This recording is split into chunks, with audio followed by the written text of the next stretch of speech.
નમસ્કાર. અઠવાડિયાના અંતે ધ ડિબેટ શો સાથે હું છું પાયલ રાઠોડ અને આ અઠવાડિયામાં ઘણા બધા મુદ્દાઓ હતા ડિબેટ કરવા માટે, પણ એ મુદ્દા પર ડિબેટ કરવી છે જેના ઉપર બધાએ ડિબેટ કરી હશે પણ એનો સાર નથી મળ્યો હજુ સુધી. ખેડૂતો છેલ્લા કેટલાય સમયથી ડુંગળીની નિકાસ જે બંધ થઈ છે એના કારણે વિરોધ કરી રહ્યા છે.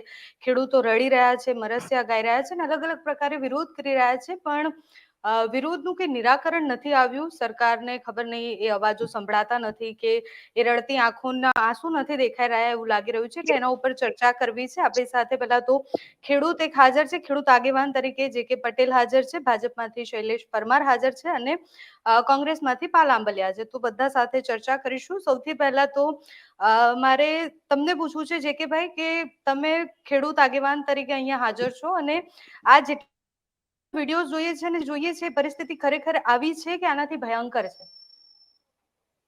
જે વિડીયોમાં દેખાય એથી તો પરિસ્થિતિ વધુ ભયંકર છે. જે ખેડૂતો બોલી શકે એ અત્યારે પ્રદર્શન કરી રહ્યા છે, પરંતુ જેના પ્રદર્શન નથી કરી શકતા, જેના રોટલા પણ એક દિવસ કામે ન જાય અને ઘર પરિવાર ભૂખ્યો રહે, એવા પરિવારો તો અંદર ને અંદર અત્યારે શોષાઈ રહ્યા છે. બેન, અત્યારે ખેડૂતોની પરિસ્થિતિ એ છે કે અમુક પરિવારની તો એવી આવક પણ નથી કે એક દિવસ માટે વિરોધ પ્રદર્શન માટે પણ બહાર નીકળી જાય. એટલે જે કઈ નીકળ્યા એ મધ્યમ વર્ગના ખેડૂતો છે. હવે નાના ખેડૂતોની તો શું પરિસ્થિતિ હશે બેન, સમજવી જ રહી. જે ખેડૂતોની મહિને 324 રૂપિયા જેવી આવક હોય, માતબર આવક, એ ખેડૂતની શું પરિસ્થિતિ હોય? અને એમાંય દાજિયા ઉપર આ ડુંગળીનો નિકાસ ઉપર પ્રતિબંધ મેકી અને ખેડૂતોને માર આપવામાં આવ્યો. હવે હમણાં અમારા મિત્ર શૈલેષભાઈ કહે છે કે મોંઘવારી વધી ના જાય એટલા માટે અમે પ્રતિબંધ મેકો. તો એ જ ખેડૂતને કપાસમાં પણ આ સરકારે કપાસ આયાત કરી અને ખેડૂતોને દામ આપ્યો.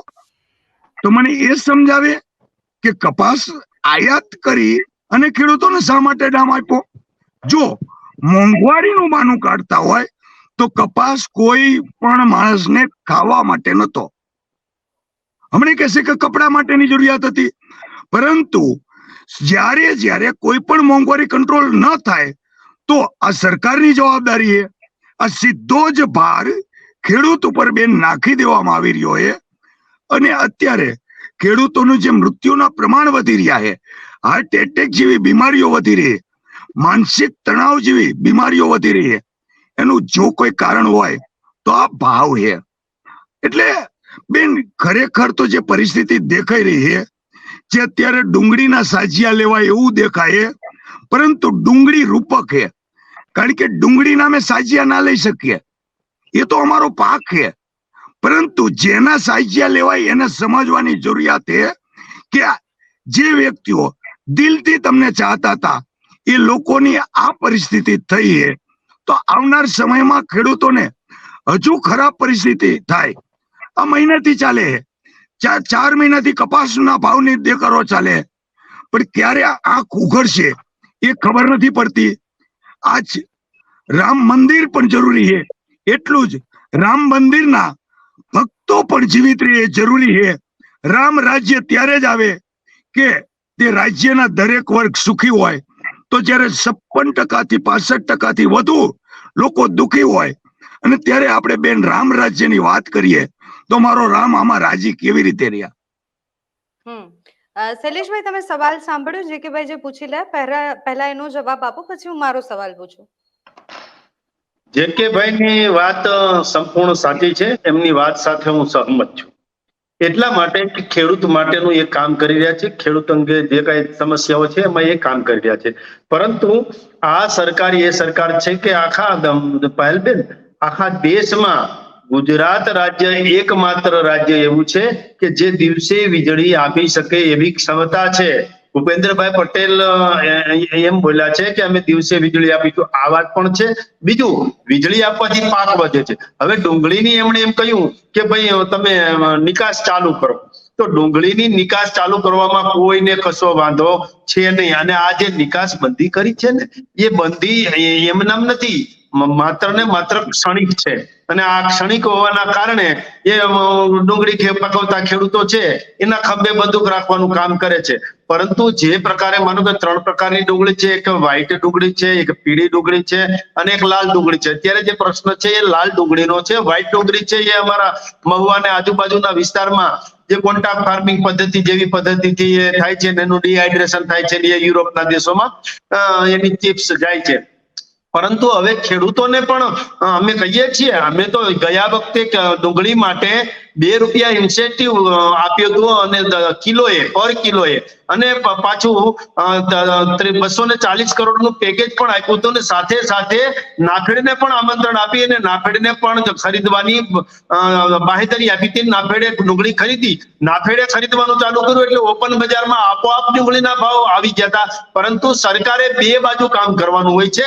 જે રીતે ઢોરનો ત્રાસ છે, જો હું આ દાખલો આપું છું પાયલબેન કે ઢોરનો ત્રાસ છે તો ઢોરનો ત્રાસ આમ નાગરિકોને છે, એનાથી છુટકારો મેળવવા દેવો જોઈએ ને એની ફરજમાં આવે છે સરકારની અને મહાનગરપાલિકા અને નગરપાલિકાની. એમાં લોકોને ઢોરનો ત્રાસ છે એમાંથી મુક્તિ પણ મળવી જોઈએ અને સાથે સાથે દૂધ વગર ચાલે નહીં એટલે માલધારીઓને પણ સહાયરૂપ થવું જોઈએ. એની ગાય ભેંસ અને પશુઓ છે એના માટે પણ વ્યવસ્થા કરવી જોઈએ. સરકારે બે પ્રકારનું કામ કરવાનું હોય. એમાં ડુંગળીમાં પણ એવું છે કે ડુંગળી છે એ રસોડાની કસ્તુરી છે, કિચન કસ્તુરી. એ ગૃહિણીઓ છે એને પણ સસ્તા ભાવે મળવી જોઈએ અને કે જે ડુંગળી પકવતા ખેડૂતો છે એ ખેડૂતોને પણ જે એને પોષણક્ષમ ભાવ જે છે એને હેક્ટરે જેટલું અને વીઘાએ જેટલો પડતર ભાવ હોય C2+15 પ્રમાણે એટલે પડતર અને +15 એ પ્રમાણે ભાવ પણ મળવો જોઈએ. એ પણ સરકારની ફરજમાં આવે છે. એટલે બંને બાજુએ સરકારે સમતોલન રાખવું પડશે કે ગૃહિણીઓને હવે જો અત્યારે ડુંગળીની શોર્ટેજ શા માટે થઈ છે એ મહારાષ્ટ્રમાં ઓછો પાક થયો. શૈલેષભાઈ, તમે કહો છો કે બંને બાજુ સરખું હોવું જોઈએ, તો અત્યારે તો એક બી બાજુ નથી. ના ખેડૂતો ખુશ છે, ના નોર્મલ જે માણસ સામાન્ય લોકોની તમે વાત કરી રહ્યા છો એ ખુશ છે, કારણ કે સામાન્ય લોકોને તો એટલી જ મોંઘી ડુંગળી મળે છે. એક બાજુ ખેડૂતો ડુંગળી જેમ તેમ ફેંકી દે છે અને અત્યારે એમને ભાવ નથી મળી રહ્યા તો રડી રહ્યા છે. અમારા વિસ્તારમાં ગાંધીગીરના કાંઠે જ ડુંગળીનું વાવેતર થાય છે અને 800 જેટલો ભાવ થઈ ગયો હતો ને અત્યારે માનો કે 275 થી 350 જેવો ભાવ થઈ ગયો છે ને ઓછો ભાવ છે એ સ્વીકારીએ છીએ. પરંતુ આ ક્ષણિક છે ને પાછું જે ડુંગળી પાકી છે પાયલબેન, જે ડુંગળી અત્યારે પાકી છે વીઘાએ એનો ઉતારો ઓછો આવ્યો છે એટલે અહીંયા આપણા ઘરમાં એટલે કે ભારતમાં ઘટવાની છે. અને બીજું કે અન્ય દેશો જે ડુંગળી પકવતા દેશો છે જે એક્સપોર્ટ કરતા હતા એ તમામ દેશોએ એક્સપોર્ટ બંધ કર્યું છે, કારણ કે એના દેશમાં ડુંગળીની જરૂર છે તો બીજા દેશને કઈ રીતે આપીએ. આમાં તો શું છે કે ઘરના છોકરા ઘંટી ચાટે અને પાડોશીને આટો આવું ન કરાય. એટલા માટે પણ ખેડૂતોને પોષણક્ષમ ભાવ મળવા જોઈએ એટલે MSP રિવાઇઝ પણ અમે કરીએ છીએ. સ્વામિનાથન કમિટીની ભલામણ પણ અમે સ્વીકારી છે. ખાતરમાં સબસિડી પણ અમે આપી છે. કિસાન સૂર્યોદય યોજનાથી 2.5 લાખ કરોડ રૂપિયા કિસાનોને અમે જ આપ્યા છે અને કિસાન ટેકનોલોજીથી અને ઇઝરાયલ પદ્ધતિથી ખેતી કરે એ કામ પણ અમે જ કર્યું છે ને મોદીની ગેરંટી છે એ ગેરંટી ચાલે છે. બીજી એક પણ ગેરંટી ચાલતી નથી. ડુંગળીમાં પણ મોદીની જ ગેરંટી ચાલશે ને આવતા દિવસોમાં ડુંગળીનો ભાવ જે છે એ બંને બાજુ વ્યવસ્થિત થશે. ક્યારે થશે? કહું છું ને ટૂંક સમયમાં જ. આના માટે ગયા વખતે નાફેડને આમંત્રણ આપ્યું હતું, આ વખતે પણ કઈ કરશું. બાકી ખેડૂતોને દુખી થવા નહીં દઈએ. અચ્છા, પાલભાઈનો મારો સવાલ છે કે જે રીતના શૈલેષભાઈએ કીધું એ પ્રમાણે જે તે સમયે આ નિર્ણય લેવાયો ત્યારે સરકારનો ઉદ્દેશ સારો જ હતો કે નોર્મલ માણસો, સામાન્ય વ્યક્તિને ડુંગળી સસ્તી મળે. અત્યારે જે પરિસ્થિતિ સર્જાઈ છે તો તમને શું લાગે છે કે સરકારે આ નિર્ણય બહુ જલ્દીમાં લઈ લીધો હતો કે પાછળનું વિચાર કર્યા વગર? કારણ કે અત્યારે મેં કીધું એ પ્રમાણે ના સામાન્ય લોકોને સસ્તી ડુંગળી મળે છે અને એક બાજુ ખેડૂતો તો દુખી છે જ. પેલા શૈલેષભાઈ બહુ સારી વાત કરી અને શૈલેષભાઈ મને એ વાતનો આનંદ થયો કે એને સ્વીકાર્યો કે અમારા ગીર કાંઠાની આસપાસ જ આ ડુંગળીનું ઉત્પાદન થાય છે. એટલે શૈલેષભાઈ છે એ હું અને જેકેભાઈ કરતા જ્યાં ડુંગળી પકવતો વિસ્તાર છે મહુવા, રાજુલા અને એની આસપાસનો તળાજા એ વિસ્તારમાંથી શૈલેષભાઈ આવે છે.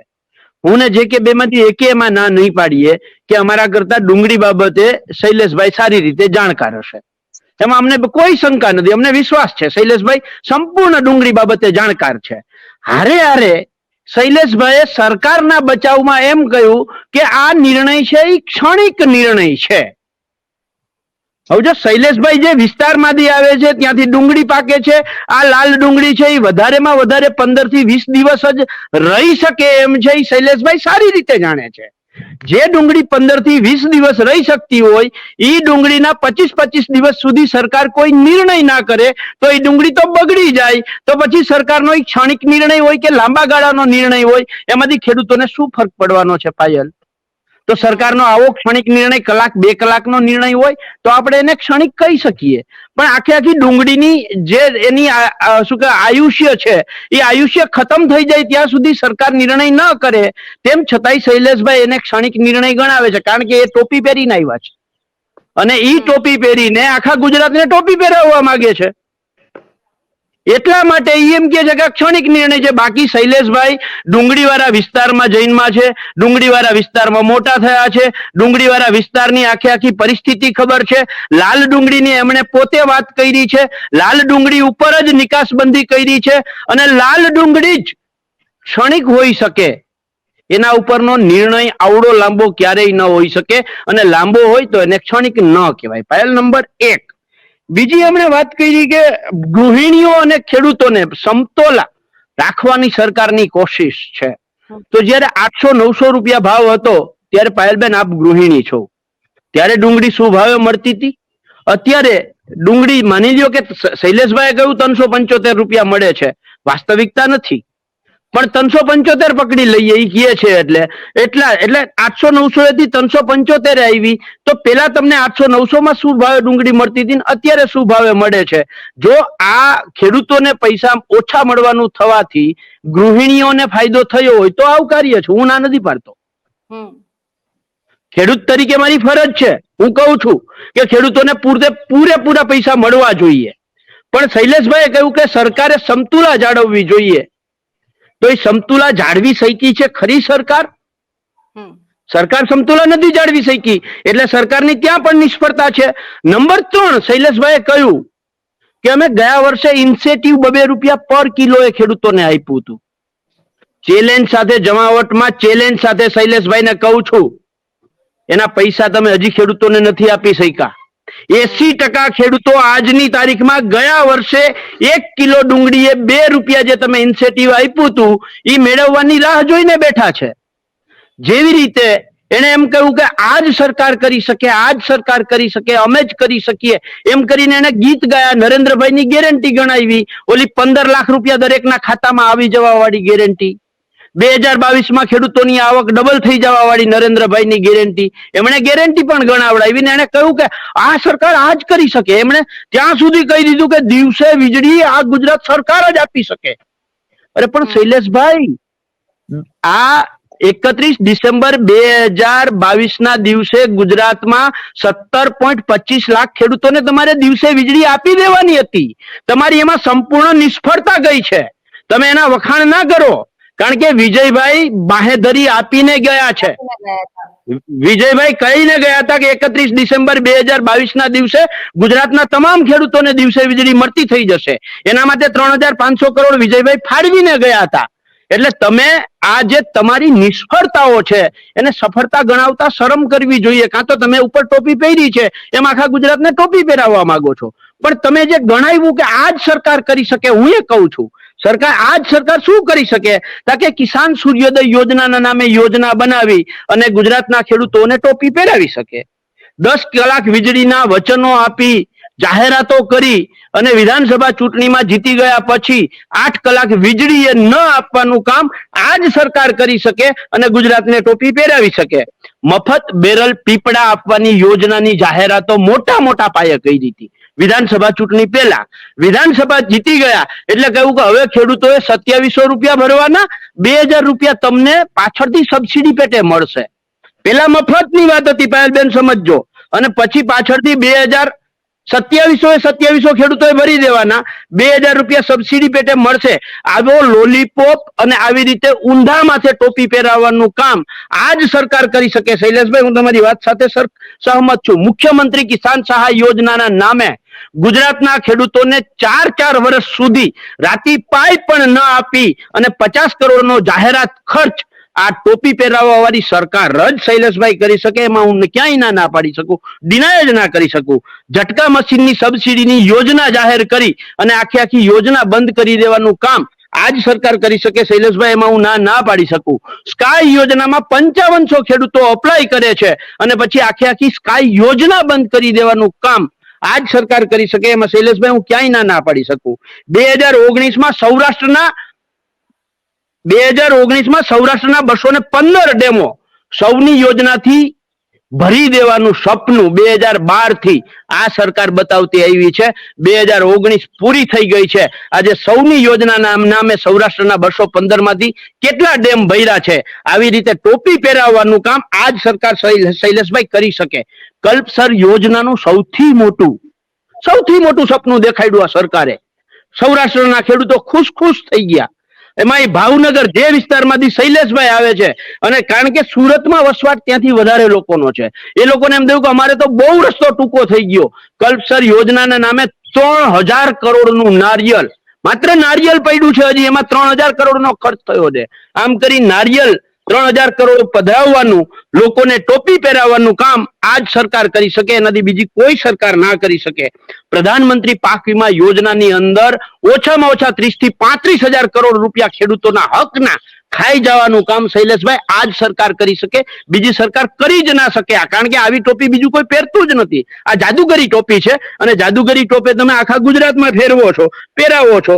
અતિવૃષ્ટિમાં કમોસમી વરસાદ હોય, દુષ્કાળગ્રસ્ત પરિસ્થિતિ હોય, અતિવૃષ્ટિ હોય, એમાં સહાયની મોટી જાહેરાતો કરી અને ક્યાંય ન આપવું. એવી જ રીતે બિપોરજોય વાવાઝોડું હોય કે અન્ય કોઈ પણ વાવાઝોડા હોય, વાવાઝોડામાં મોટી જાહેરાતો કરી અને કંઈ ના આપવાનું કામ આજ સરકાર કરી શકે. એમાં બીજું કોઈ ના કરી શકે. અને છેલ્લી વાત જે તમે કહ્યું હતું એ વાત, ડુંગળી અને બટાકાની અંદર 1 રૂપિયો અને 2 રૂપિયાની જાહેરાત કરી અને પછી રાતી પાઈ પણ ન આપવાનું કામ આજ સરકાર કરી શકે.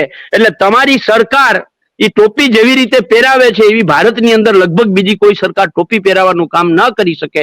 શૈલેષભાઈ, તમે જે તમારી સરકારના વખાણ કર્યા, આ તમારી જ સરકારના કારનામા તમારી સામે મેં મૂક્યા છે. Thank you. શૈલેષભાઈ, તમે આ વાતથી પણ સહેમત છો પાલભાઈની જેમ હમણાં હતા?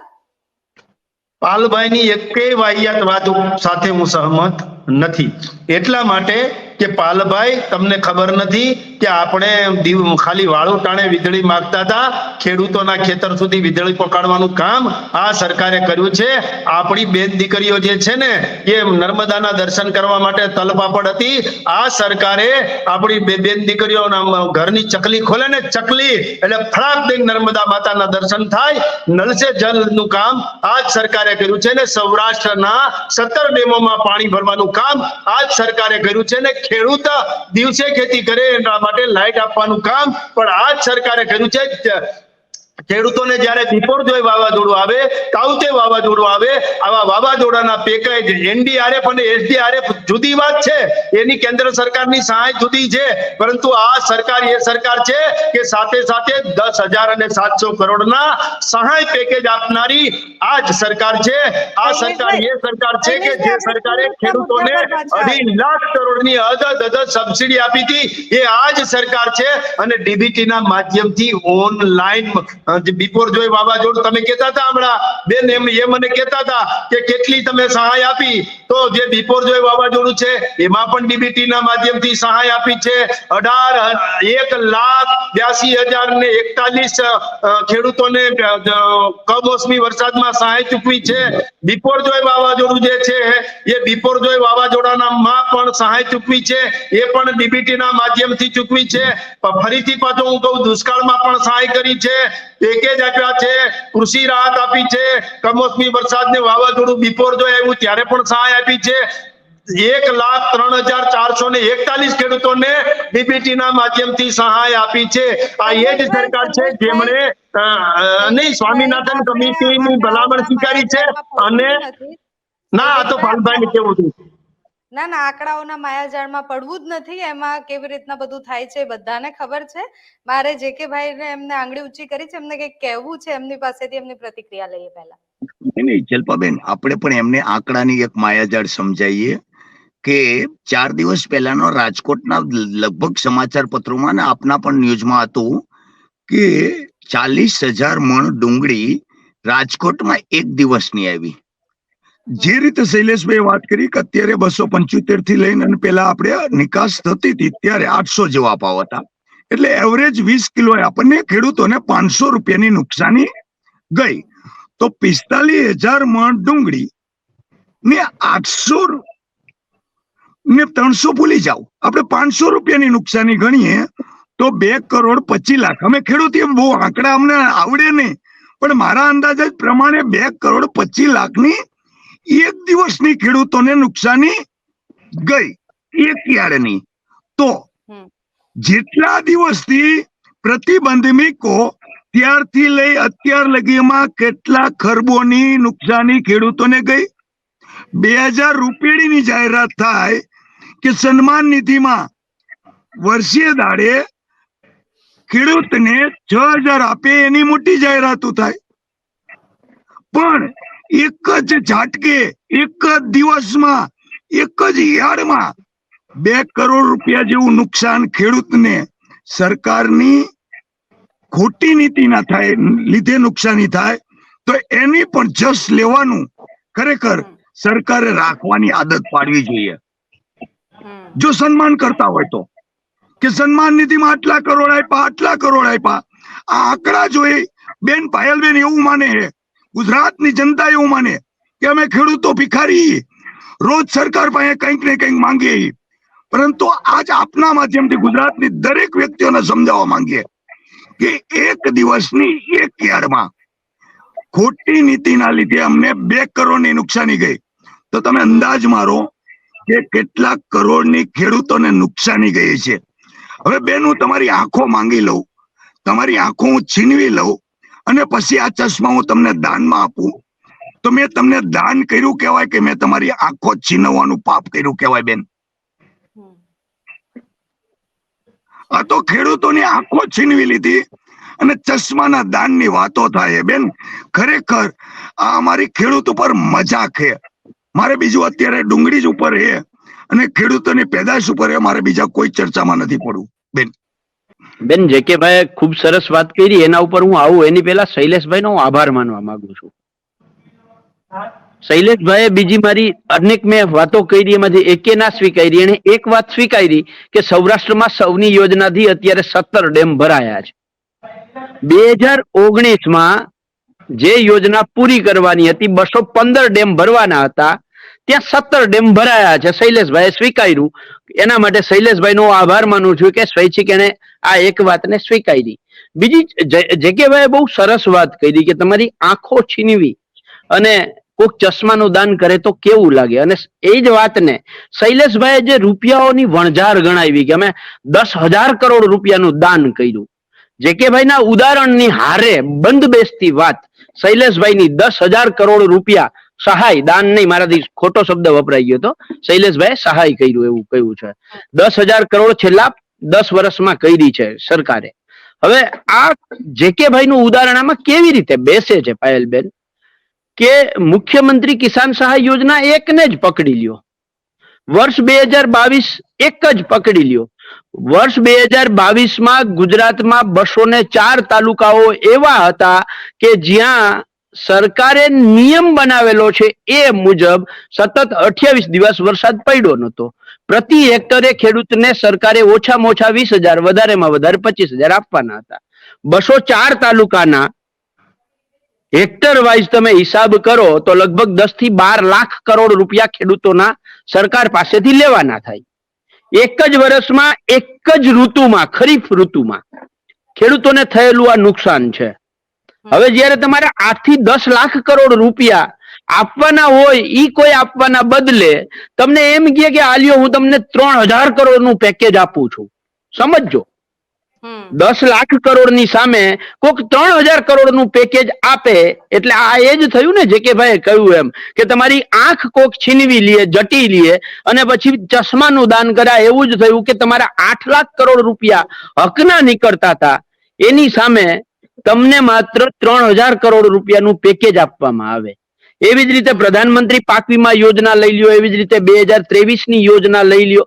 2023ની અંદર જે શું કહેવાય 33 દિવસથી 57 દિવસ સુધી વરસાદ ન પડ્યો અને એના કારણે જે દુષ્કાળ જેવી પરિસ્થિતિ થઈ, આ બધું તમે કરી લ્યો તો લગભગ 20 થી 25 લાખ કરોડ રૂપિયા ખેડૂતોને સરકાર પાસેથી કાયદા મુજબ લેવાના નીકળતા હતા, એની સામે માત્ર 10,000 કરોડની સહાય કરી, એવું શૈલેષભાઈ પોતે સ્વીકારે છે. બહુ સ્પષ્ટ છે, 20 થી 25 લાખ કરોડ એટલે તમારી આંખો અને 8 થી 10 કરોડ 1000 કરોડ રૂપિયા એટલે ચશ્મા. તમારા આંખો છીનવી અને તમને ચશ્માનું દાન કર્યું છે, આવી વાત કરે છે. પણ આપણે ફરીથી મૂળ વાત ઉપર, નિકાસ બંધી ઉપર આવી જઈએ, ખેડૂતોની ખેત પેદાશ ઉપર આવી જઈએ અને સરકારની એ બાબતની નીતિ રીતિ છે એ સમજી લઈએ. સરકાર જ્યારે ખેડૂતોના ખેત પેદાશના ભાવ વધે છે ત્યારે કોઈને કોઈ હરકત કરે છે, પગલું ભરે છે. અને 4-5 એક્ઝામ્પલ આપવા માંગુ છું. 2020-21ની અંદર જ્યારે ડુંગળીના ભાવ આવી જ રીતે વધ્યા ત્યારે સરકારે 5 લાખ મેટ્રિક ટન ડુંગળીની આયાત વિદેશથી કરી. શું કામ? કે ખેડૂતોનો ભાવ ડાઉન થાય. ગયા વર્ષે કપાસના ભાવ શૈલેષભાઈ સારી રીતે જાણે છે, લગભગ 2400, 2500, 2600 મળવાના થયા, ખેડૂતોને મળતા થયા અને સરકારે નિકાસબંધી કરી. એટલું જ નહીં, સામેથી કપાસની આયાત કરી. એટલે કપાસ છે એ ગગડી અને 1400-1500 ની આસપાસ પહોંચી ગયો, હજી એમાંથી ઉભો જ નથી થયો. ગયા વર્ષે નહીં, આગલા વર્ષે તુવેરના ભાવ જ્યારે વધ્યા ત્યારે આ જ સરકારે મ્યાનમારથી તુવેરની આયાત કરવામાં આવી હતી. ગયા વર્ષે ઘઉંના ભાવ થોડાક 25-50 રૂપિયા જ વધ્યા હતા, 100 રૂપિયા વધ્યા નહોતા પ્રતિ મણે. અને સરકારે પોતાની પાસે રહેલો જે બફર સ્ટોક જેને કહીએ, અને સાદી ભાષામાં કહીએ તો સરકારના ગોડાઉનમાં પડેલા ઘઉંને આ સરકારે ખુલ્લા માર્કેટમાં મૂકી દીધા અને ખેડૂતોના ઘઉં છે એ હતા ત્યાં ને ત્યાં આવી ગયા. આવી જ રીતે જ્યારે કઠોળના ભાવ વધ્યા ત્યારે 1.5 લાખ મેટ્રિક ટન કઠોળ આજ સરકારે આયાત કરેલું છે. એટલે સરકારની નીતિ રીતિ જ્યારે ખેડૂતોના ભાવ વધે ત્યારે એવી રીતે એવી હરકતમાં આવવાનું, એવા પગલા લેવાના કે જેથી કરીને ખેડૂત હતો ત્યાં ને ત્યાં આવતો રહીએ. કેવા પૂરતું ચેનલોમાં આવીને જાહેરાતો કરવામાં, લોકોને ટોપી પહેરાવવા માટે મીડિયાનો ઉપયોગ કરવાનો અને બેફામ બોલવાનું કે 2022માં ખેડૂતોની આવક ડબલ થઈ જશે. 2022માં મોદી સાહેબની ગેરંટી છે ભાઈ, 2022માં ખેડૂતોની આવક ડબલ થઈ જશે. મારા વાલા 2022 વયું ગયો, હવે તો 23નો એક જ દિવસ બાકી છે. 2014માં મગફળીનો જે ભાવ હતો એ આજે 2023માં છે. 2014માં કપાસનો જે ભાવ હતો એ ભાવ આજે કપાસનો એનો એ ભાવ છે. તો આમાં ડબલ આવક કરવાની વાત ક્યાં અને કેવી રીતે ડબલ થઈ? અને ખેડૂતોને તમે શું એવું દઈ દીધું કે ખેડૂતો અબજોપતિ થઈ ગયો? અને સરકારની એવી કઈ નીતિ, સરકારની એક નીતિ ગણાવે. મારો છેલ્લો જવાબ શૈલેષભાઈનો, જે શૈલેષભાઈએ કહ્યું હતું કે રસોડું કરતા હોઈએ અને લાઈટ વહી જતી હતી. રસોડા ઉપરથી જ મને યાદ આવ્યું શૈલેષભાઈ કે ઈ રસોડા માટે જે ચૂલો બનાવવાનો હતો ને એના માટે માટી, કાકરા, વાની બધું ભેગું કરી અને ચૂલો પેલા બનાવ્યો. એના ઉપર તાવડી ઘડી તૈયાર કરીને તાવડી મૂકી, પછી બર્તન ક્યાંકથી હારી આવીને અંદર નાખ્યા, પછી તાપ કર્યો, ધીરે ધીરે રોટલો પાકવા માંડ્યો અને જેવો રોટલો પાક્યો અને શૈલેષભાઈ ઊંધી ટોપી પહેરીને આવી ગયા અને કહી દીધું કે આ રોટલો તો મારા મોદી સાહેબે બનાવ્યો છે, આ રોટલો મારા મોદી સાહેબે બનાવ્યો છે, તમે રોટલો ખાવ છો એ મોદી સાહેબનો જ છે. મારા ભાઈ, ગુજરાતમાં તમે જયારે આજથી 30 વર્ષ પહેલા શાસનમાં આવ્યા ત્યારે અણુ મથકોની સ્થાપના, વીજ મથકોની સ્થાપના, દરેક તાલુકા મથકે સબસ્ટેશનોની સ્થાપના બધું જ તૈયાર કરીને, એટલે કે રોટલો પકવીને માથે મૂકીને ગયા હતા. 30 વર્ષથી તમે સત્તામાં છો, આજકાલથી નથી. 30 વર્ષની અંદર ઈ રોટલાનું તમે વિતરણ કરી નથી શક્યા. જે રોટલો પકાવીને ગયા હતા ને એ રોટલાનું તમે વિતરણ હરખી રીતે કરી નથી શક્યા. આ તમારી સિદ્ધિ છે શૈલેષભાઈ. શૈલેષભાઈ, આ વખતે પણ આ મુદ્દામાં આશ્વાસન જ આપવાનું છે ખેડૂતોને, જેમ દર વખતે ખેડૂતોને આશ્વાસન મળે છે, કે આમાં ખરેખર કોઈ નિર્ણય લેવાનો છે ખેડૂતોના હિતમાં? ના એ તો જે માનો કે ચશ્મા જે પ્રકારના પહેર્યા હોય, માનો કે મેં ઇટાલીના ચશ્મા પહેર્યા હોય તો એવું દેખાય, પાલભાઈ જે પ્રકારના ચશ્મા પહેર્યા હોય તો પાલભાઈ ને એ દેખાય એ ચશ્મા અરે કયા તમારા દાન પ્રકારના પહેરે છે એવું કરેલા ચશ્મા દેખાતું હોય છે, હવે તો ખેડૂતો અને આગળ ઇટાલીના ચશ્મા તમારા દાન હું કરેલા છે. સ્ટેજ પણ નથી આખો- બોલ્યો, પાલભાઈ વડીલ અરે તરીકે મેં હું તમારો ખાલી આદર કર્યો હતો. અરે વડીલ. શૈલેષભાઈ ખાલી યાદ કરાવું છું કે તમે જે ચશ્મા દાન કર્યા હતા ને ઈ દાનના જ ચશ્મા હવે અમારા આગળ રહ્યા છે. આંખો તમે કાઢી લીધી છે અમારી. કાંઈ વાંધો નહીં, પણ મેં તમારી વચ્ચે નથી બોલ્યો.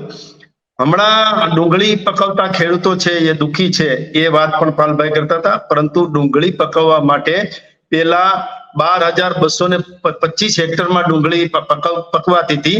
અત્યારે પાછી એટલી 98,818 હેક્ટરમાં ડુંગળી જે છે એ પકવતા ખેડૂતો થયા છે ને એ પણ ગુજરાતની વાત કરું છું, બીજે ક્યાંય નહીં.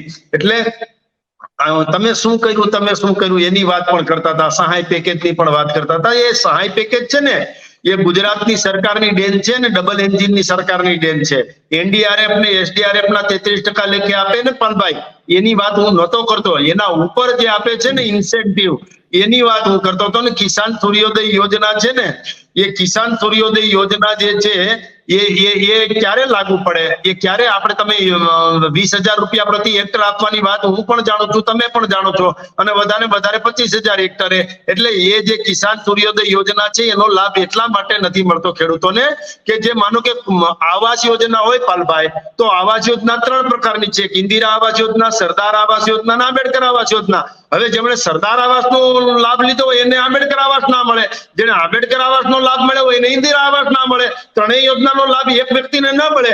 એ જ રીતે આમાં છે જે એસડીઆરએફ અને એનડીઆરએફ એના શૈલેષભાઈ, જવાબ આપો. લાભ લીધો હોય એને કિસાન શૈલેષભાઈ, જવાબ આપો. લાભ ના મળે. શૈલેષભાઈ, જવાબ આપો. અને જેમણે સહાય પેકેજનો લાભ લીધો છે ને સહાય શૈલેષભાઈ, પેકેજ જવાબ આપો. મારફતે શૈલેષભાઈ, જવાબ આપો. ખાતામાં પૈસા આવ્યા છે એને શૈલેષભાઈ, કિસાન જવાબ આપો. યોજનાનો લાભ ના મળે. તમે એમ કહેતા હતા 30 વર્ષથી ચાલે છે. શૈલેષભાઈ, જવાબ આપો. 15 પ્રમાણે હોય ભાઈ, મેં વચ્ચે નથી બોલ્યો. સીટુ +15 પ્રમાણે ગુજરાતના 56 લાખ ખેડૂતોને અધો 2.5 લાખ કરોડની સહાય પણ આ સરકારે કરી છે. જે ખાતર છે, જે ફર્ટિલાઇઝર છે એમાં પણ અધો 2.5 લાખ કરોડની સબસિડી પણ આ જ સરકારે આપી છે. કોટન ટુ ક્લોથ એટલે કપાસ ખેડૂતના ખેતરમાં પાકે અને ક્લોથનું કારખાનું ત્યાં નખાય દોરી બનાવવાનું, એ કેન્દ્ર સરકારની યોજના પણ આદરણીય નરેન્દ્રભાઈ મોદીની ગેરંટી છે. અને બીજું ફાર્મ ટુ ફૂડ અને ફાર્મ ટુ ફેશન એટલે ડુંગળી પાકી છે, બટેટા પાક્યા છે ખેતરમાં પાલભાઈ તમારા ખેતરમાં, એટલે એની ચિપ્સ બનાવવાનું કારખાનું પણ ખેતરમાં નાખવાનું, એટલે ટ્રાન્સપોર્ટેશનનો ખર્ચ નીકળી જાય. વચ્ચેથી જે વેપારી છે, તમે એમ કહેતા હતા કે ખેડૂતોને ડુંગળીનો ભાવ મળતો નથી, ગૃહિણીઓને પણ મોંઘી મળે છે. ખેડૂત અને ગૃહિણીઓની વચ્ચે કોણ છે? ખેડૂત અને ગૃહિણીઓની વચ્ચે વેપારી છે, અને એ વેપારી જે સંગ્રહ કરે છે એ સંગ્રહખોરી પણ આપણે નાબૂદ કરી છે.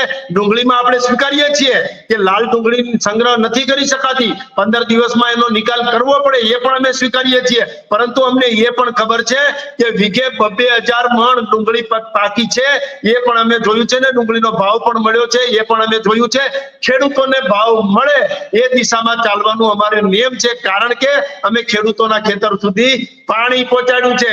પાણી કઈ રાત્રે સપનું આવ્યું પાલભાઈ અને સવારે નથી પહોંચી ગયું, એના માટે પાઇપલાઈનો નાખી છે. એના માટે 220 કેવી અને 66 કેવી સબસ્ટેશનો છે ને એને વ્યવસ્થિત કર્યા છે, એને મોડિફિકેશન કર્યું છે, ત્યારે આવ્યું છે. એટલા માટે જ વિશ્વની મહત્વની યોજના કોઈ હોય ને તો જવાબ આપો શૈલેષભાઈ, જવાબ આપો.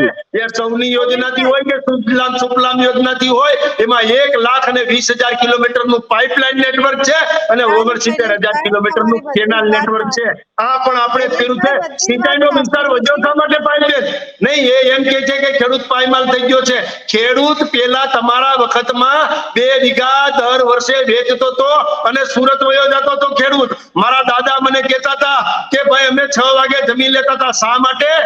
રાત્રે લાઈટ આવતી હતી, જે રાત્રે લાઈટના ઝટકા આવતા હતા ને, એટલે રાત્રે લાઈટ આવે એટલે પેલા પાણી વાળવા જવું પડે, એટલે એવું થતું હતું ને. બીજું 6 વાગે જમવાનું બીજું કારણ એ હતું કે રાત્રે લાઈટ વહી જાય એટલે અજવાળામાં જમી લઈ, એટલે તો કહેવાતા હતા કે નહીં વગર દીવે વાળું કરે ઈ મારો પોર હીલો પંચાર, વગર દીવે વાળું કરતા હતા. બીજી વાત મારી એ કરવી છે, સિંચાઈનો વિસ્તાર વધ્યો છે પાલભાઈ. 69 લાખ હેક્ટર હેક્ટર સિંચાઈનો વિસ્તાર હતો. આજે 2023 ના આંકડા આપું છું, 73 લાખ હેક્ટર સિંચાઈનો વિસ્તાર છે. ખેડૂતોમાં હાઉસ હોલ્ડ આવક હોય છે પાયલબેન, એ જેકેભાઈ પણ જાણે છે અને મપાલભાઈ પણ જાણે છે. હાઉસ હોલ્ડ આવક એટલે આખા હાઉસની, આખા પરિવારની આવક કેટલી હતી? 2002 માં કેટલી હતી? માત્ર ને માત્ર 32,000 રૂપિયા, માત્ર 32,000. અને આજે 2023 ના આંકડા આપું છું, 2023 માં 2,95,000 રૂપિયા હાઉસ હોલ્ડ આવક થઈ છે. સિંચાઈનો વિસ્તાર વધ્યો છે, એગ્રીકલ્ચરનું બજેટ વધ્યું છે, ટેકનોલોજીથી ખેતી કરતા થયા છે. આ બધું જ કામ ડબલ એન્જિનની સરકારના કારણે અને મોદીની જવાબ આપવું હવે શૈલેષભાઈને. આમનાથી કાંઈ નથી થયું એટલે પંચાયતથી પાર્લામેન્ટ સુધી આ લોકોને ઝીરો કરી દીધા છે ને રોડ ઉપર લાવી દીધા છે. શૈલેષભાઈ બોલી લીધું બધું? હા બેન, હવે આવ્યો, તમારો અવાજ આવ્યો છે. બેન, મારે શૈલેષભાઈને જવાબ આપવાના છે, એને ઘણા બધા આક્ષેપો કર્યા છે. પાલભાઈ, આ તમારી છેલ્લી પ્રતિક્રિયા લઈ લઉં છું કે શૈલેષભાઈ આટલું લાંબુ જે બધું જ બોલ્યા છે એમાં તમારે જે પ્રતિક્રિયા આપવી છે આપી દો. હા બેન, શૈલેષભાઈ તો પહેલી વસ્તુ એ છે કે હું મુખ્યમંત્રી કિસાન સહાય યોજનાની વાત કરતો હતો ને એને કિસાન સૂર્યોદય યોજનાની અંદર સહાય, હવે કિસાન સૂર્યોદય યોજના શૈલેષભાઈ ભૂલી ગયા કે એ સહાય યોજના નથી, એ તો દિવસે વીજળી આપવાની યોજના છે. નંબર 1. બીજું શૈલેષભાઈ આવાસ યોજના ને 3-4 યોજનાઓ ગણાવીને કહ્યું કે એક યોજનાનો લાભ મળે તો બીજી યોજનામાં ના મળે. શૈલેષભાઈ, મને એવું લાગે છે કે કદાચ કાં તો અભ્યાસ કરીને નથી આવ્યા અથવા તો જેને વોટ્સઅપ કરીને અત્યારે કાર્યાલયમાંથી મેસેજ પહોંચાડ્યો ને એને પૂરો અભ્યાસ નથી કર્યો. મુખ્યમંત્રી કિસાન સહાય યોજનાની કલમ ઘ એની પેટા કલમ 9 એની અંદર બહુ સ્પષ્ટ લખ્યું છે. તમારું આ તો બહુ પેટા કલમ ને બહુ સાંભળ્યું દરેક ડિબેટમાં. હવે બોલી લીધું તો હું બોલું? બોલી લીધું તો હું બોલું શૈલેષભાઈ? રેડી. મુખ્યમંત્રી કિસાન સહાય યોજનાની કલમ ઘ એની પેટા કલમ 9 એની અંદર બહુ સ્પષ્ટ લખ્યું છે કે આ યોજના સિવાય, એટલે કે મુખ્યમંત્રી કિસાન સહાય યોજના સિવાય SDRF નો લાભ મળવા પાત્ર હશે તો ખેડૂતોને લાભ, બંને યોજનાનો લાભ લઈ શકશે. કાયદામાં લખ્યું છે શૈલેષભાઈ, બે યોજનાનો લાભ લેવાનું કાયદામાં લખ્યું છે, મેં ઉપજાવી કાઢેલું નથી. તમે મુખ્યમંત્રી કિસાન સહાય યોજનાની કલમ ઘ ની પેટા કલમ 9 વાંચી લેજો. બીજું એને કહ્યું કે 15 દિવસમાં જ નિકાલ કરવો જરૂરી છે ડુંગળીનો, એને પોતે સ્વીકાર્યું. તો હવે નિકાસબંધી લાગુ પડી એના કેટલા દિવસ થયા? શૈલેષભાઈ પોતે સ્વીકારે છે એક બાજુ કે 15 દિવસની અંદર ડુંગળીનો નિકાલ કરવો જરૂરી છે. જો નિકાલ ન થાય તો એને ખબર છે. શૈલેષભાઈ વચ્ચે નથી બોલ્યો. એટલે આ એમને બહુ સારી રીતે ખબર છે. ત્રીજું એને કહ્યું કે રાતે સપનું આવે ને સવારે પાણી પહોંચી જાય એવું ના થાય. શૈલેષભાઈ, હું સ્વીકારું છું.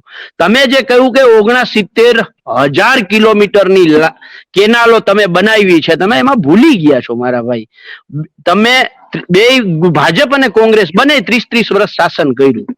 જ્યારથી નર્મદા ડેમ બાંધ્યા પછી 42,000 કિલોમીટરની કેનાલો કોંગ્રેસ બનાવીને ગઈ હતી. પાછળ કેટલી વધી? 69,000 માંથી બાદ કરી નાખો એટલી શૈલેષભાઈ બનાવી. હવે એમાં સરખામણી એ કરવાની છે કે 42,000 જે કોંગ્રેસના સમયમાં એટલે કે 30 વર્ષ પહેલા જે બની છે એમાં આજે એક ગાબડું નથી પડતું.